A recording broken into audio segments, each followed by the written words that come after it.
Start. Hello everyone. મેં ગઈકાલે રાજકોટમાં ડોક્ટર હર્ષિત રાણપરા સર પાસે હેર ટ્રાન્સપ્લાન્ટ કરાવેલું. ટોટલ 18,000 ગ્રાફનું હેર ટ્રાન્સપ્લાન્ટ થયું છે. આજે મારો બીજો દિવસ છે. સર્જરી પહેલા હું ઘણો નર્વસ હતો કે કેવી રીતે શું થશે, પણ સરે સર્જરીની જસ્ટ પહેલા જે મને કાઉન્સેલિંગ આપ્યું, બરાબર, તેમના સ્ટાફે જે સપોર્ટ બતાવ્યો એનાથી મારી એન્ઝાયટી ઘણી ઓછી થઈ ગઈ હતી. હું પોતે એક ડોક્ટર છું અને મેં ટ્રાન્સપ્લાન્ટ કરાવ્યા પહેલા ઘણી રિસર્ચ કરેલી, બરાબર. દેશના સારા સારા સર્જનના કન્સલ્ટેશન લીધેલું, બરાબર.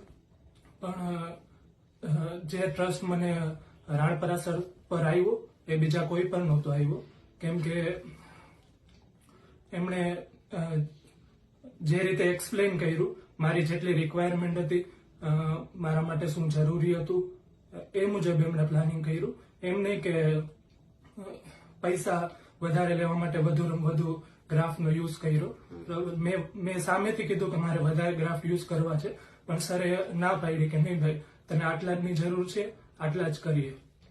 અને બીજો એક પોઈન્ટ એ છે કે બધા સર્જન છે ને સ્કાલ્પના ગ્રાફ્ટ્સના અને બીએડના ગ્રાફ્ટ્સના અલગ અલગ ચાર્જીસ કરે છે. જો સ્કાલ્પના 40 હોય તો બીએડના 60 લે છે. પણ રાણપરા સર એવું નહીં કરેલું.